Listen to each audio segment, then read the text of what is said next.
Hello and welcome to another episode of Reimagine the North with Alex Mackenzie. That's me.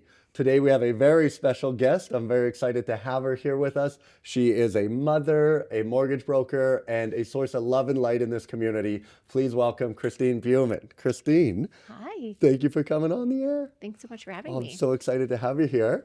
Oh. So you were born and raised in Prince George? No, I was born in Victoria. Moved here when I was really young, though, so essentially raised here. And Prince George has been my home for the majority of the time. How old were you when you moved? 7. 7 years old. Yeah. Nice. And what caused the move? My work, actually probably really similar to a lot of people that came up here, is work for my dad. Yeah. And then we only had intended to stay for a year or two. Again, probably really similar Right. to a lot of people. And then ended up just saying, hey, this feels more like home than anywhere we had been. So we found our footing. And yeah, that's what I find most of the time. It's like, because the pulp mills, what did your dad move up totally. here? For Brink. For Brink, right. Yeah. Okay, yeah, to work in a mill, yeah. Yeah. I was like, so many people are like, I came here, got a job at the mill, bought a truck. Totally, and I was like, I'm yeah. going to pay for this truck, and then I'm going to hit the road. Yeah, and then end up realizing how great the community is. And Yeah. so you're also a business owner in town, and you Correct, run a mortgage broking service. This is true, yeah. And did you start that? You got into mortgage broking in, was it 2010? That's true, yeah. 2010, okay. So you've been doing it 15 years. Yeah. And what have you seen, how has the industry changed over the last 15 years? Oh my gosh, so much. I mean, technology in itself has changed so much that has just revolutionized how we can do mortgages. Like, we used to use fax machines for everything, you know? Right. But then also there have been so many government rule changes that have happened over the years. And for me personally, my business has evolved in such a different way, and I've hired staff, and that we've just sort of grown it to be more of a business than just sort of a one-man shop. Right. So doing those two in conjunction has been a really interesting adventure. But I don't know that there's one specific thing that I would say has changed the most, other than just sort of a natural evolution, which probably is similar along many industries. In comparison to other bigger centers, I would say we've actually been pretty steady Eddie. We've been pretty consistent, pretty reliable. And although there's not maybe as much of a lure as some of the bigger centers when the markets were really overheated and people were wanting to get into real estate and make a good buck, there's still a security that comes with the smaller communities. And we're actually, interestingly enough, seeing a lot of people from the bigger centers now wanting to invest in the smaller communities for that same reason. Right. Because I noticed, I remember reading about it during COVID, because then a lot of things went online. So people like started working from home, so you could kind of live anywhere. Sure, yep. And then I heard that the smaller communities like Prince George in the north got an influx of people from the big city, because they're like, oh, we can afford a way larger dwelling living up here, and if we're still able to do our work remotely. And it's not even just the cost. You're exactly right. Yes. Yeah. But it's not even just the cost of the house. It's the cost of living in general. And people have spoken to this over the years, and I've just sort of said, yeah, that makes sense. And then through my personal experiences, I had to move to Victoria for cancer treatment, and it was so expensive. Right. Just everything. And even it felt like the groceries were more expensive, but just to live at a basic level was considerably more expensive. I couldn't think of how any other way that I would want to like live than back in Prince George. And back here. Are you back here now? Yeah. Moved back last summer. Oh, that's exciting. How long were you back in Victoria? About a year and a half. I was between Victoria and Surrey. Sort of bouncing around a little bit, but yeah, it's just such a breath of fresh air to be home. And what do you find with do you think there's advantages to running a mortgage broking business in the north? 1,000%. Selfishly, there's not very much competition. Right. You know? Yeah. In the bigger centers, there's just saturated with people, and also a lot of people who see it as something where they think they can make an easy buck. Right. And so they might not have a high level of education. And so they're giving information that's not accurate, or they're sort of behaving in a way that's not to our ethical standards. Right. Where here, if someone's working with another mortgage broker, specifically some of them in town who I know are excellent, I would never say like, oh, come deal with us instead. I would say you're in really great hands and you can trust that that's, and and vice versa, you know? So what is the trap? Like what is like an unethical mortgage broker do? Do they just try to get you approved for a mortgage that you clearly can't afford? Sure, or they'll give you fake documents. This is a really big one in the bigger centers. Oh, you don't qualify for this. Well, we have this person that'll make you a job letter that will get you to qualify. Oh, really? Yeah. Oh, So crazy. there's like dirty stuff like that. Or just saying, trying to step on somebody else's toes in a way that's just a little bit out of the integrity that I would have, Right. maybe just saying, oh, that person's this, or I can do better than this, or, Right. just I think that's greasy salesman stuff. yeah, that's a really one you want to steer clear of in life in general. I remember when I was young, I heard a thing where it was like calling someone else fat doesn't make you thin. 1,000%. So Yeah. it's like Yeah. down talking someone. You know what I did recently? So I recently changed my doctor. Okay. And In because I Prince found, George? yeah, in Prince That's George here. huge. Yes, I Celebrate know. that, yeah. But she's the best doctor I've ever had, and Yes. she just like everything. So I've got a herniated disc in my back right now, and I need to get surgery, and I needed to get an MRI, and my one doctor like wouldn't do it. He's Sure. like, no, I think you don't have that. I think you have like a muscle issue or this and that. And I was like, Right. man, it's been years. Like, I want this checked. Anyway, when I went and saw her, she like looked at my file. She's like, oh yeah, I think you definitely need an MRI. We'll do that. She just did everything that I wanted, the tests that I wanted right away. Yeah. And so when I went back to her to review my results, I said, hey, like, I know you're not taking any more patients, but is it possible? Yes. Could you be my doctor? Yeah. And she said, she's like, yeah, I can make an exception. Like, I'll be your doctor. But she goes, why do you want to switch doctors? Yeah. And I should have just said, because you're so good. Yes. Right? Like I should have just Yes. gave her praise and told her how good she was. Yes. But what I said was, I was like, I don't like my other doctor. Right. And I was Yes. like, there was no need Totally. to talk about the negative one. I could just talk about how good you were Yes. rather than about how, bad someone else was. In my view, they're probably a great doctor as well. Yeah, yeah, But yeah. it's just like, Totally. yeah. I had the almost exact same situation too, changing doctors as well. And then the thing is, for me, I was so mindful that if I start now like bad talking the other doctor, then I probably seem like someone that you don't want to take on as a patient. Right. Well, So- that's one of my favorite things from How to Win Friends and Influence People. Have you ever heard that book? Yeah. Dale Carnegie? Yeah. And it's like one of the 4 key pillars there is like, don't complain. Right. Yeah. And then when you start learning, like when you learn that and you look at your life, you go, oh, yeah, I don't like anytime someone's complaining, Totally. It's just like, it seems like a thing you don't want to be around. Have you heard of Joe Dispenza? No. Okay, I just got back from a week-long meditation retreat in Florida with him. Yeah. And that's a big, I wouldn't say pillar, I'm just copying your word now, but for him as well is You can that, use my word. I'll let people know. It's okay. Thank you. Is that you're just recreating that into your reality. The more you're talking about something being wrong or being off-putting or being uncomfortable, then you're just attracting that into your life, and you're just literally recreating the same situation over and over again. Yeah. Well, we do seem to, it's that like old thing too. Like you always find what you're looking for. Totally, yeah. Right. So it's like if you wake up in the day and you're like, oh, this is a crappy day. And then you just your brain starts finding reasons why. We could have a quote of this whole thing of like, you don't see the world as they are, you see them as you are. Right. I've heard, yeah. No, that's great. That's one thing that I always wonder.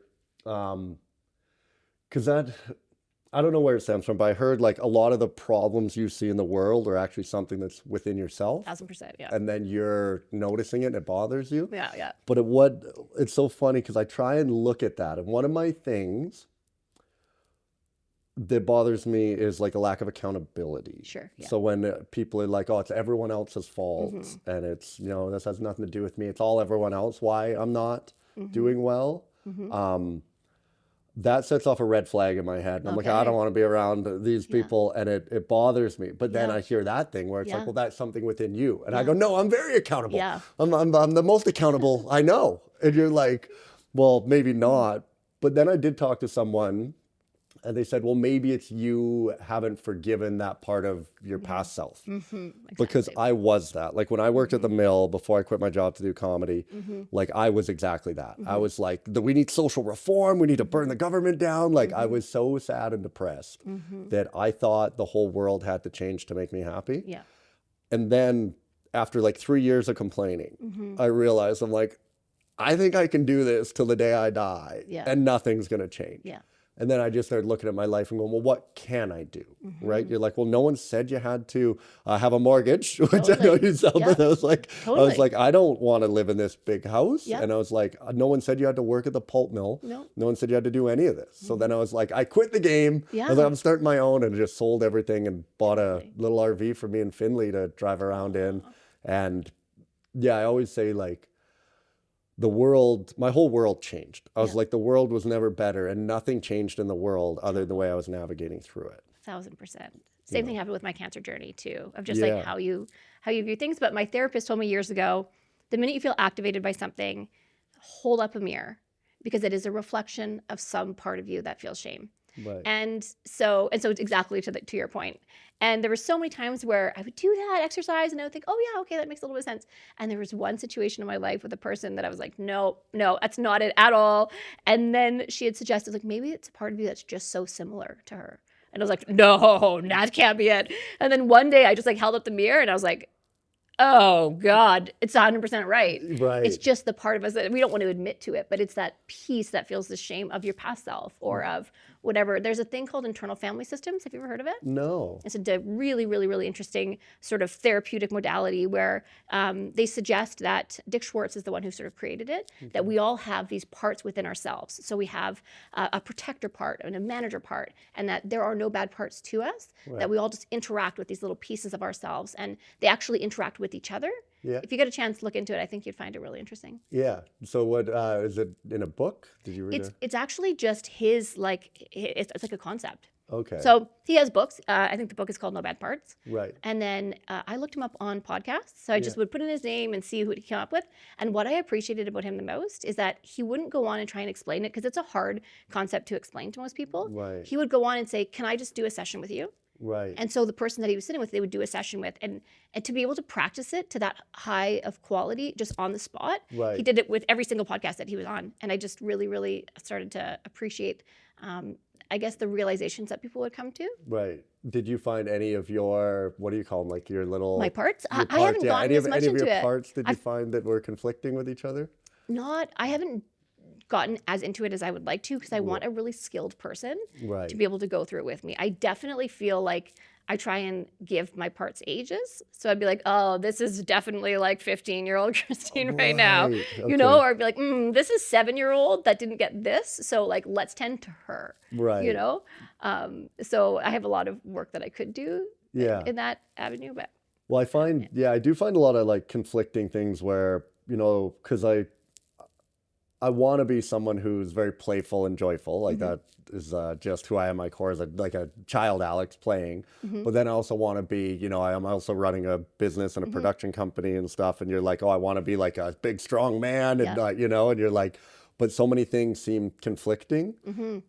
But I guess like you can compartmentalize them. Like I know before I go on stage to do comedy, I'm just like, well, here we go. Time to be a silly man. Yeah. And then when you're, you know, working but I do find that's like one of my weakest skill sets is like I avoid conflict. I really don't. And I need to get better at necessary conflict, you know, like the ability to say no when you need to say no, right? And you're like, hey, this is like not right. I need to say no here. And, but I'm just like, no, I don't even want to have this fight. So I'm just not even going to. Totally. And I think that's probably just a terrible mindset to have, is that I don't want to have this fight. Right. Like it doesn't, like I frame it as fighting. And that probably comes from like, my parents fought a lot growing up. And so it was always like, you know, you're just like, okay, just do whatever they want. So everyone goes along their way. And it's interesting because it's like, it's not going to hurt you. Your body's still going to be safe. Nothing is going to be different at the end. And in fact, it'll be better after you've had that conversation. I was the same way for so many years.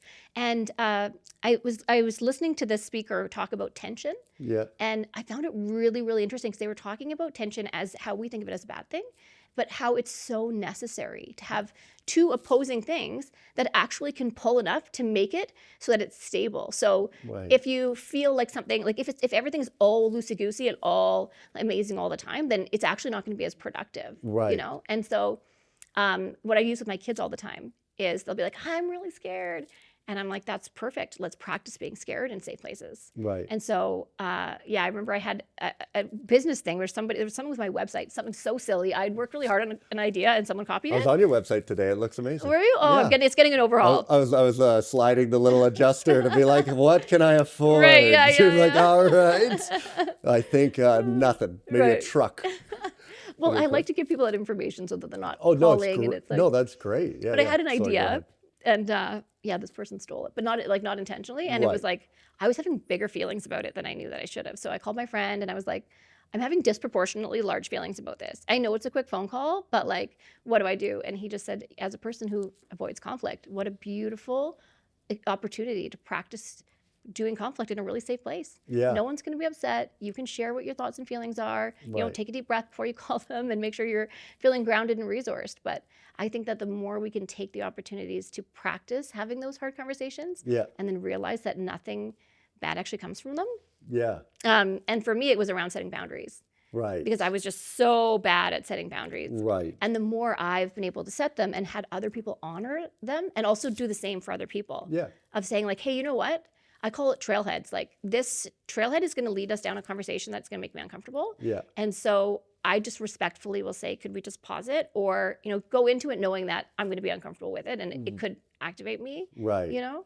Yeah. Just being very aware of like your emotional state. Yeah. And the Yeah. other people actually are grateful for it. Yeah. Like I bet if you went to the people in your life and had those hard conversations and just said something like, this is really hard for me to do because I really avoid conflict often. Yeah. However, you feel like a safe enough person for me to practice this with, and I feel like it's important for me to share with you how I feel. Are you in a space for me to be able to share with you without it, you know, landing in the wrong way? Yeah. The majority of people are going to be like, yes, of course. Yeah. You Well, that's know? what I found. So I had like, I like how you brought up a great opportunity to practice, you were saying. And because this is something I've been looking at, I'm like, I need to learn to say no. And I had a very good opportunity at the gym like last week. So I was at the gym down in Vancouver and a personal trainer came up. I was like, was walking by and I smiled and I was like, oh, I probably should have. And then as soon as you smile, then they engage. And I'm like, oh no. So I have to take the earbuds out, we're talking. Oh, And worst. then she was asking for me to do a training session with her. Right. And I was like, oh, I don't really want, like, I just, like, I know what I'm doing. I don't really want to do, like, Yeah. train with anyone. I kind of,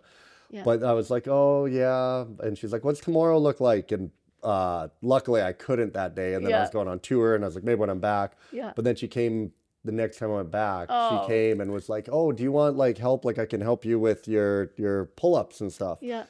And I remember, because I thought of this before, I Yes. was like, Alex, this is a great opportunity Sure. to just say no. Yeah. Just be like, no, thank you. Like, I appreciate it, but I Totally. enjoy working out alone. Like, Yeah. I'm not looking for training. Totally. And I did say no, and it felt good, but bad. I Of felt course. like, because Yeah. she was such a bubbly, sweet lady. Yeah. And she was very nice. And yeah, then I said no and felt kind of bad, but I was like, oh, one thing I like to do is try like flip it, like, you know, always like go in their shoes and go, okay, if I was a personal trainer Yes. and I approached someone and asked them to do training Yeah. and they said no, Yeah.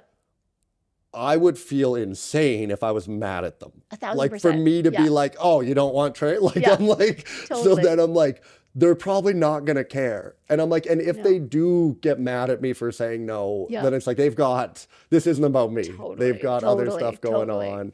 And even worse, imagine you had said yes Yeah. and then abandoned your, your knowing that you didn't want that. Right. And then you were entertaining this session with her and you didn't want to be there. So Right. then you put yourself in her shoes. Imagine that she's thinking like, yeah, I got this guy. We're doing this. It's doing so good. And you're just like, I don't want to be here. I don't want to be here. You don't want to be that person. You don't want to be Yeah. that person that people are feeling the sense of obligation or duty to do something for you. You know what I mean? Yeah. It's like the most beautiful gift you can give somebody is say no thanks. Yeah. Instead of saying yes and then being spiteful of it. Right. You know? That reminds me of, I had a business mentor kind of talk to me about negotiation because I was like, I'm terrible at this. Like, I just don't know what to do it. He's like, every business negotiation I ever go into, it has to be a win-win. 100%. You can't yeah. have a win-lose. Yeah. And he explained it where he's like, say that I was trying to hire a videographer or photographer for one of my comedy shows.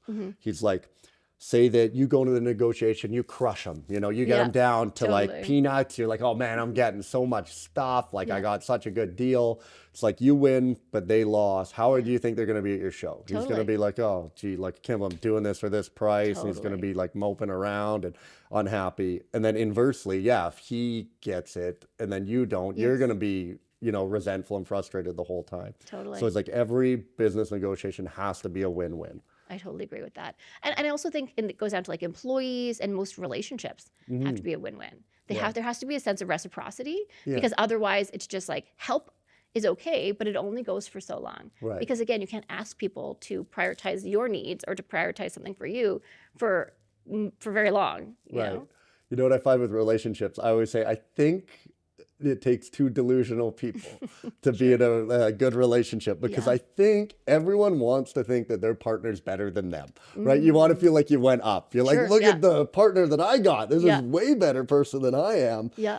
And then the only way that works is that person also has to think you're Right. better. And it's like, Yes. clearly one of you has won this arrangement, you know? You know what? I will respectfully disagree with you. Yeah, no, that's great. I have a lot of friends who I think choose to be in relationships with people who are a step down. Oh, Who they really? consider to be in a step down. Yeah. Right. Because I think it's a confidence thing. Right. And where it's easier for them to say no, it's easier for them to feel good about themselves Right. than to feel like they're having to strive for better with that. Right, if they're inferior to their partner. Yeah. Right. So that would make sense.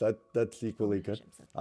Do you want to, so when were you got diagnosed with cancer? Yes. And when did this diagnosis happen? So I got sick I was one of the first people in Prince George to get COVID. Oh, And wow, then- nice. Yeah. Congrats. Good job. I don't even know how I got it. I didn't see any other like adult human for, well, adult. Yeah, no, like, human, adult- yeah. Just a child Yeah, human. for like weeks before that. And I just would walk my kids to school, got groceries. So I have no idea how I caught it. Yeah. Although, I mean, I was pretty run down. I was working really long hours. Yeah, yeah. And then I just never really got better. And then I got sick again in 2021. And they thought I had what they were calling long COVID. Right. And so they just couldn't figure out how to treat me. We were trying a bunch of different things. End of 2022, I ended up diagnosed with what they call triple negative breast cancer. They never found the primary source of it. Right. But I ended up, it ended up spreading all through my chest, and it was a bit of a nightmare. So then we got treatment for that. It was between Victoria, Surrey, and then I thought it might be Kelowna for a little while. But basically, I was like, wherever I can get the best treatment possible. Of course. And it's been a real eye-opener for some needs that we have in the north as well, compared to other communities. There are some things that Prince George does amazing compared to the others, but there are some really, really big gaps in our community that, I'm going to personally take some action towards trying to get some support from the provincial government, because it's absolutely unnecessary, some of the stuff that we have here in our hospitals. But anyways, for the cancer treatment and that? just treatment in general. Right. You know, like they don't have enough supplies. They don't Yeah. have good enough machines. We don't have the same quality of equipment, and our nurses and our caregivers are just not set up for success in the same way that other communities are. Yeah, my sister's a You know? nurse in the Yeah. hospital here, yeah. She took Yeah. care of me as when I had my brain tumor. Oh, really? You Yeah. had a brain tumor as Mhm. well? So this cancer was like, treated. There's so much of a story, but it's like to take an Yeah. hour to tell it. Between that and then we thought I was in remission, so moved home last July, and then in December they found a tumor in my brain, and then they also have now that one. So they did the craniotomy. They took it out right away, which is actually great. Right. And then now there's one in my sort of my brachial plexus, so like tucked up inside my shoulder, Right. and then in my lungs. So we're working on getting those ones sorted out, and And what strengths have you drawn from? I would say just the gift of perspective. And when you think about like the ability to say no or prioritizing things, it narrows your focus beyond any doubt of what is important in this moment. So I have no problem saying no now compared to how I used to, because I'm just like, nope, I don't want to do that. Or like, this doesn't feel good to me. Right. Some things that I've tried to change have been to normalize saying something like, this doesn't feel good in my body. Right. Because I've really tried to reconnect my mind, my brain with my body. I think that as women and as humans, it's something that we really, really fall into, especially in our teenage years and then into adulthood, is really thinking that our brains have the highest authority and neglecting the messages that our bodies are trying to tell us. So reconnecting those has been a beautiful gift. And then just, being able to say, this doesn't feel good in my body. And then that's a good enough answer. Right. I don't need to understand it. Have you know? you read the book, The Body Keeps the Score? Mhm. Yeah, I've just started it. It's so good. Yeah. So can you dive into the book at all? Like, what would you say? It was when years ago, Like so when I you're can't when remember. you're talking about reconnecting the brain and the body, Yeah, what yeah. does that look like? So it looks to me like getting really quiet and listening to my body. And first of all, just like recognizing what's going on in my brain. So just sitting with like metacognition, recognizing my thoughts, that I am not my thoughts. They're not real. They're just some construction from history of Right. whatever my past has been created, to say like, I can change them for starters, and then recognizing what's happening when my body says a message, like I'm hungry. And my Okay. brain will be like, no, you're not. no, but my body's saying like, no, but I am, Yeah, you yeah. know? And then you're like, oh, but if you eat, then you'll get fat. Right. You know, but then your body's like, no, I actually am hungry. And so when you can recognize whatever patterns are happening, and then I think it's really that our bodies talk to us. Our bodies have such a deep knowing. When you think 95% of our consciousness is unconscious or, you know, out of our conscious awareness. Right. And I believe that the majority of that lives in your body. Yeah. So it doesn't always make sense though. Right. And our brains are trying so hard to make sense of things that we neglect whatever messages are happening. Right. And it's like, you know, everybody gets that gut feeling, but if you can't rationalize it, then you ignore it. So I think for me, like to simplify it, it's just saying, it's reconnecting it is saying, oh, there's a feeling in my body. This is a gut feeling. I'm going to trust that feeling. Right. I don't need to understand it because this conscious awareness can't. Right. But yeah. I can trust. Your gut, like that's usually, I notice like, so if you think of like any moral conflict where you're like in a position where you're worried about doing the right or the wrong thing, I find you usually know what the right thing is. And even if you can't rationalize it, like, you know, like you feel it. You're like, this doesn't feel right. Whatever I'm doing is wrong. And even if you can try, because that's the problem I think with our brains, is I think our brains are so smart, they can rationalize anything. 100%. Like you'll find a way, like you hear the phrase all the time, mental gymnastics, you'll find a way to like justify the thing that you're doing with logic. You're like, no, you have to live with just do yourself. this, this, and this, and this. Totally. But you kind of know in your, I don't know, I'm a man of faith, so I believe in like your spirit, you know, and I think it's like, it knows what the right and wrong thing is. Of course, yeah. Oh man, I had one. Oh, you were just talking about with the body. So that's a big one I've noticed. Because I'm struggling, so I struggle with addiction, you know, and I have been struggling lately. Like I have like nicotine and caffeine just all day. Like I can't stop putting these Zyn pouches in my lip and drinking coffee and eating food right now. And I'm like, what is going on? And I just, I'm like, I can't sit still. Yeah. And I've started to like really sit and look into it. I think it's the back pain. Right? Like I have this herniated disc and it hurts all day. Like from the moment I wake up, first thing you wake up, you go, oh my God, my back hurts. And like just trying to put your socks on. This feels terrible complaining about my pain to a, No, it's okay. But I just started trying to look more into, well, why is everything, I feel like I'm spiraling where I'm constantly looking for something. And I think it's the pain because I did notice like as soon as I put a nicotine pouch in, if I drink some coffee, my brain blocks out the pain a bit, like it's focusing on something else, I guess. No, it biologically does. Like caffeine actually is a suppressant for some pain as well. Okay. I use caffeine in the morning. Like I'm on round the clock morphine, like everything that you can possibly do right now because the tumor is actually intertwined with my nerve bundle and muscle wall. So it's like, pain is wild what it does to your mind. And I think, it makes a lot of sense if you're trying to numb that or distract yourself from it. Right. And it is actually helping. It is probably, Yeah, right. It's actually doing something like biologically to make it better. It's biologically, I don't know. I didn't make it through science. I don't know. Is it physiologically or neurotically, maybe the neuron brain thing? Yeah. And like eating, I used to have like severe pain flares in the evening. And same thing, only thing I could do is eat. And so I would say, okay, well, if I eat something sweet, and I would just sit there and eat a little bit of something sweet and then eat something salty, eat something sweet, just so that I could try and distract myself from the pain. Right. So perhaps there's an element of distraction as well. Yeah, I think that's a big part of it, as long as you're like doing something, you know, like I'll play video games or something and that kind of does it. Because I notice a lot too, like when I'm on stage, I rarely feel the back pain. I do notice it if I like do like during some of my act outs, if I'm doing like a movement. But like when I'm talking to the audience and that, I find. But isn't that all addiction? Is trying to distract yourself from the pain? Yeah. You know, I think that when we see people with any addiction, there's it's a mask for something else. It's not that they love to do heroin. Right. They're not like, I'm going to get up today and do some of that heroin. Yes, this feels great. Yeah. There's something underneath. Right. And same with every element, you know, that mom that's waiting till 5 o'clock to drink her 2 bottles of wine or whatever it is. Addiction looks different in every person, but I think it all is a way to try and distract yourself from feeling the pain. Yeah, that's because when I was like deep in addiction, trying to figure it out, I read a book by Gabor Mate called In the Realm of Hungry Ghosts, and he talked about it. And an interesting one he said is like our brains can't decipher between physical pain and emotional pain. Yes. It's all the same. So then he would talk about like, they did a cool study with like dodgeball, I guess. Okay, so they would like measure people, I don't know, it's not it's not like what is it, like the cardiogram is for your heart, but there's one for your brain anyway. Yeah, yeah, And they would like play dodgeball yeah. and throw dodgeballs, and when people got hit, you would see the pain receptor in their brain light up. Sure, yeah, And then what they would do is out of nowhere, yeah. they would randomly pick someone and just say, hey, you're not allowed to play anymore. Like Right. you're just leave. Sure. And that social rejection lit up as much, if Sure. not more, Yep. than being physically hit with the dodgeball. Totally. And they then deduce, they're like, oh, physical and emotional pain Totally. don't change.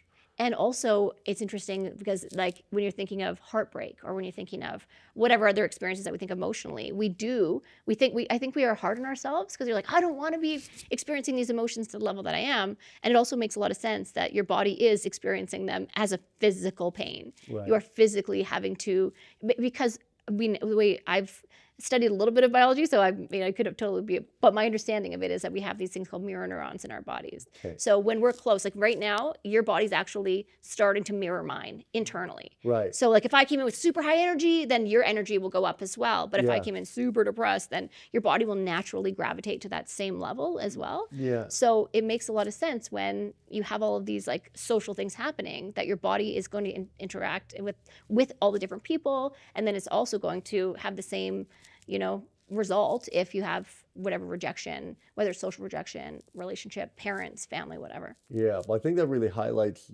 how valuable it is to have the right people in your life. Oh, Right? Like 100%. because if you're around people that are really, I don't know if low energy, just like, but like negative energy, Yeah. I guess, right? Like it just pulls you down. And if you're around like fun, uplifting people, yeah. You know what I noticed with the mirroring thing? Because I noticed that a lot is, I'll often look how I'm sitting, Yes. and you naturally end up sitting like the Yes. same way as the person you're talking to. And then Totally. sometimes when I remember that, because I read it there, I'll like Yeah. randomly switch my pose, and then Yeah, I'll see and totally. you watch, and within like Yeah. 3 minutes, they're now sitting the way you are with like Totally. your leg crossed and stuff. Yeah. I always There's been a found lot that of research funny. around that of how people do it too. Yeah, yeah. Yeah. Just mirroring. What going through this, hmm what have you learned, or what advice would you give like to your children, like on just outlook on life or anything? Yeah.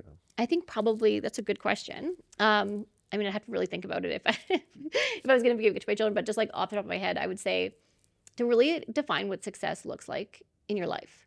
Right. Because I think what I've learned is that success out of alignment feels more like failure Right. than what we anticipate success to feel like.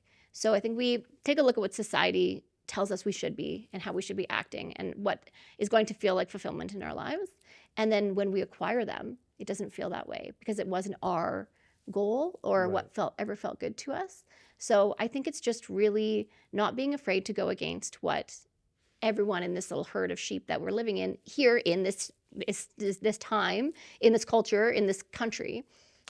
Instead of saying that is what is true and real and that's what I need to acquire to have a successful life, to really sit back and say, what does success look like for me, even in this day, in this week, in this lifetime? And then to not be afraid to just like courageously go after that. Right. Well, that's beautiful. And what would you say success looks like for you? For me, I would say it looks like now is just time. It's, when you're faced with a potential lack of time, it's quality, it's depth, and it is, I don't know that I would say it's one specific thing. It's like simplicity. It's that I've done the hustle. I've done all of these, getting all these awards and all of those things, and they didn't hit home as much as like my son writing me a card or, you know Right. what I mean? And I think success to me looks like that I'm good at setting boundaries now. And that was a gift from cancer for sure. Cancer's a Right. lot of gifts in sandpaper, but What is I it? Gifts and sandpaper? Mhm. Oh, Like, I was yeah, there for yeah. years of it. Like I don't necessarily want how they came to me, but I feel really like comfortable in my own skin. I just spent a week at this retreat and it was like we were in our sweatpants the entire time, like no makeup. My hair's all falling out again now. And so Yeah. I just didn't want to wash it or touch it. So it was like hair everywhere Yeah. and just really not caring. Yeah. So it's not, when they say you don't care what other people think, but I mean, most of us do. You just come to a point where I'm just like, my body can only hold so much. And if I'm caring about the judgment of other people, then that's taking space from peace or from whatever else I could be experiencing. So I'm really comfortable. I would say like I feel more successful now than I have in my whole life. Yeah. You know, just being grounded and doing whatever I want to do, what feels right for me, and yeah. Oh, yeah. I guess it really, like I guess we touched on at the beginning, but where it's like you really figure out what is important, and this probably just Totally. puts it on like a warp speed, trying to 100%. figure that out. And some of it doesn't make sense to you because you're like, oh, that friend really like was awesome. I thought I really, really liked them, but it doesn't seem to, we don't seem to be jiving in this current chapter. And Right. so it's interesting because I couldn't have foresaw some of those changes, but really just, yeah, putting everything into fierce perspective without needing to rationalize it. I guess that's the difference when you're in cancer land Right. is you're like, oh, this feels important, but what about this? Perhaps this, overthinking this. But then it just narrows your focus with cancer. You're like, nope, these 5 things are where I'm going to spend my energy. And Right. if I have to do something else and I don't get to walk, I can't do that thing because walking for me is so important. That needs to happen so that I can survive cancer, Right. you know? Or if I'm really tired, I would just have to say, oh, sorry, I can't come today. I need to prioritize sleep. Yeah. Whereas I wouldn't have ever done those things in the past. How do you find navigating, because there's got to be a feeling of helplessness with it. To a degree, but I think that's when you die Right. with cancer. Right. I think that there's so much that we have control over that it is really, really easy to sink into that helplessness feeling and the Right. why me Yes. and all of those things. I just feel like when I have in the past, that's when I've spiraled, and that's where my earlier years I struggled with depression and anxiety, and those feelings. My experience with anxiety is that it's like a vortex, and if you dip your toe in, you're in. Right. Yes. And Yeah, so I yeah. can see that happening, and I just feel like there is so much within my control, and it's not a position I would want to be in. And for sure, I have I have moments of overwhelm Of where I don't want to course. be doing the pain. I don't want to be doing all this stuff. But I don't feel like there's a book, Viktor Frankl, Is it Man Search for Meaning? Man Search for Yes, Meaning. that made me quit my job. Did it? Yeah. So Yeah. that's where I So feel like cool. I keep thinking of that. I'm like, the minute I feel like there's no one that can help me and I can't help myself, that's when I just take the path right downhill to Yeah, to because dying. he talks about that within the concentration camps, Mm-hmm. right? He's like, the people who survived could find meaning in the suffering, Totally. and they were all the ones that are like, hey, I'm going through this, so I'm going to see Yeah. my family at the Yeah. end. And he would talk about how the people who put a date Yes. on, right? They're like, we're going to be out by Christmas. Yeah. He's like, Christmas, we're getting out. I know it. Yeah. And he's like, those people would then have that date, and he's like, they would be good, and then within 2 weeks after that Totally. date passing, Yeah. they would get sick and die. Like their body would shut down, and Totally. yeah. This Joe Dispenza work talks about just like living out as your future self. So instead of this repeated thoughts that are in our brains, which are like, I can't remember the stat, it was like 90% of our thoughts are repeated from yesterday. Yeah, Right? do not So- watch this podcast. Every episode is me recording these same things. Hopefully we can spice it up a little bit. No, you're doing great.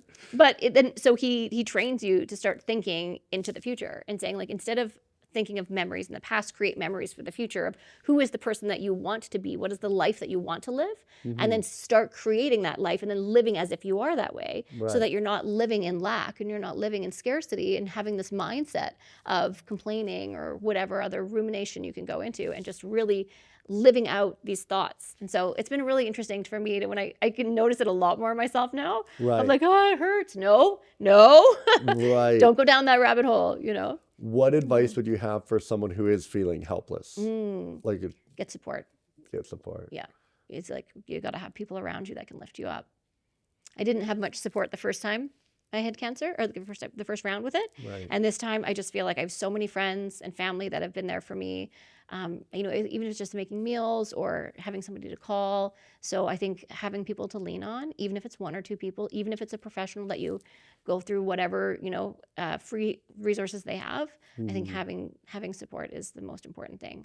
And also just taking some accountability and Right. responsibility, and saying like, if you're feeling helpless, make sure that it's not a victimization of yourself. Right. And then like, what can you do to help yourself? Because Right. if you're helpless, it means essentially no one's there to help you. Yeah. But you can always help yourself. And if you're looking for external validation, or if you're looking for external support, you're looking for someone to externally save you, well, that's a really, really dangerous place to be in, because that's the last place that you're going to find help. Right. You got to find it within yourself.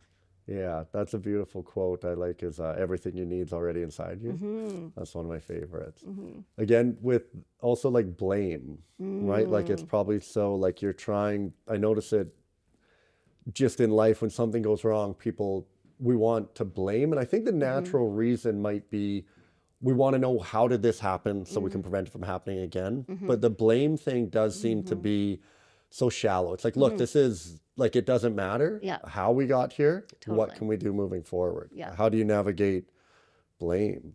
Yeah, blame is a tough one for me because I feel like I'm allergic to it. Like, same thing. I'm like, I don't care how it happened. It happened. So what are we going to do to fix it? Right.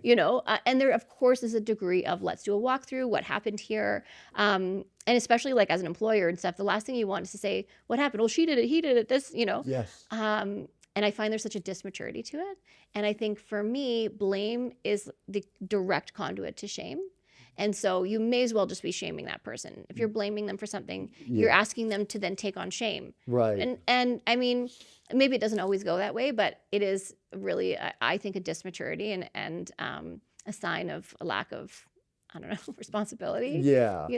Yeah. And I think there's always going to be a person who's done something wrong. Like, of Right. course, we all have. Yeah. But if you want to be able to move forward with it, the last place that you want to come from for change, like if you actually want to evoke change, I guess that would be the thing is like, why are you blaming that person? Yes. Do you want them to feel bad or do you want something to change? Yes. Because you want to just like talk bad to them and belittle them, then you're just going to make them feel bad about it. Right. And if that's what you need, if that's what your ego needs is for them to feel bad about it, then you're doing the right thing. Yeah. But if you actually want change to happen, then you need connection before correction. So that's like the last place you want to start, Yeah, it does seem that's a really good way I think of breaking that down is this a catalyst for change?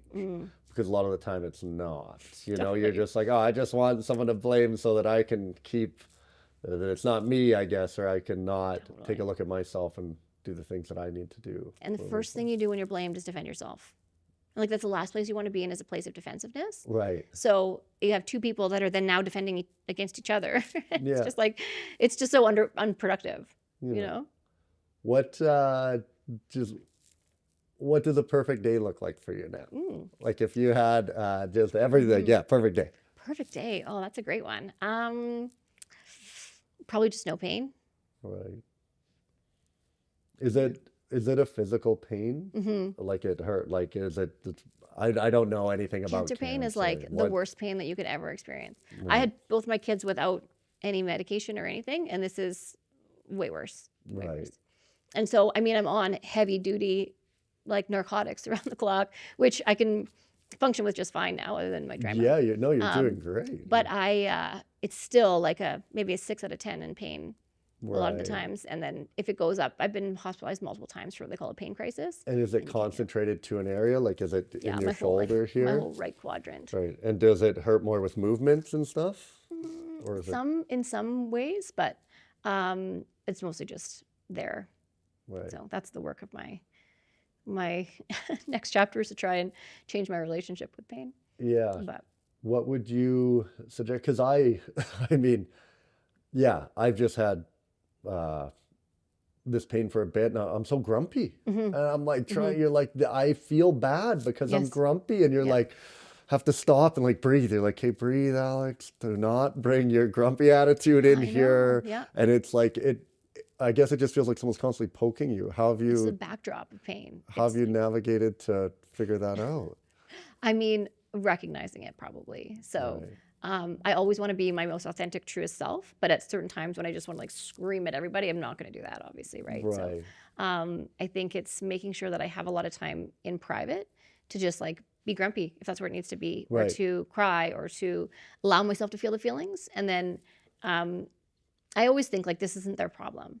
And if I'm grumpy with my kids or if I'm whatever, Right. like this isn't their fault. Right. And so trying to fill myself up with as much goodness as possible and as much joy and as much laughter and all the good things so that it can kind of like offset it a little bit. But I think of it kind of like a bank account, of the pain is going to be a deficit coming out. But Right. what else can we fill? Like maybe it's just literally sitting outside and having a coffee in the sunshine or whatever else can like not only make you feel good like in your brain, like, oh, this feels good, but like spiritually and biologically, what can you do going for a walk? Like, what are the things that you can do to really help yourself with it?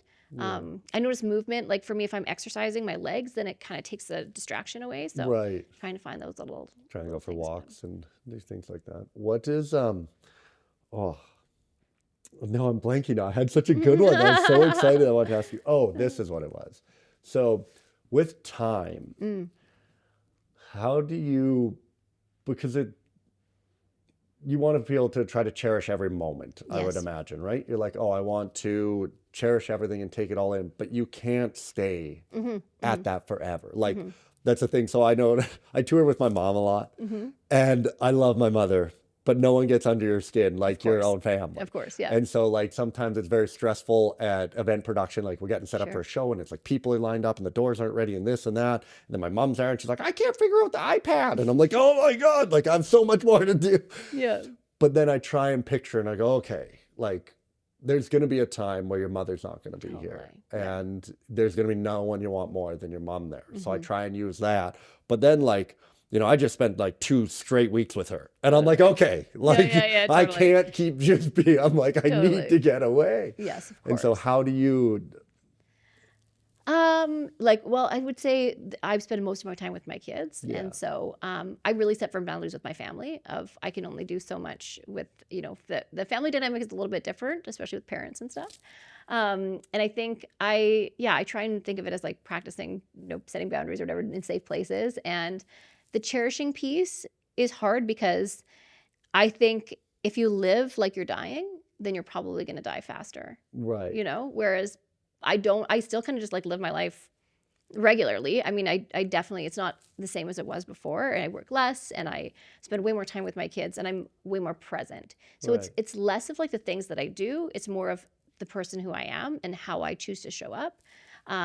But yeah, so the question being like, how do I live with the cherishing piece with family would be that I just feel like I try and be as grounded as possible and then give myself permission if those feelings come in of just like, oh, okay, yep, here's the good, feeling. yeah, I'm feeling this way. And, maybe taking space or I've even said to my mom a couple of times, like this conversation, I use the trailhead concept a lot because I thought of it and I love it. And I was like, yeah, this is a trailhead for me. And so it's going to go down to a place that I'm probably going to feel irritated or resentful. So right, I'm just going to let you know, I'm not interested in this conversation right now. right. And it can feel hard to be on the other side of that.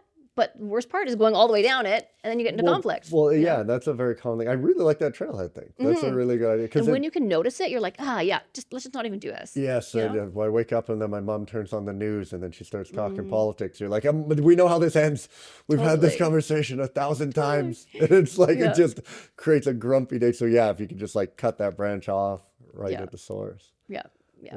Well, Okay. this has been very beautiful. I know we got to get you out of here Yeah. soon. I have one question I would like to Please. ask hmm is, what is something that you used to believe to be true Mm. that you no longer do? It's so funny. That's the question I always ask people Is it? in Yeah, on yeah. panels. Yeah.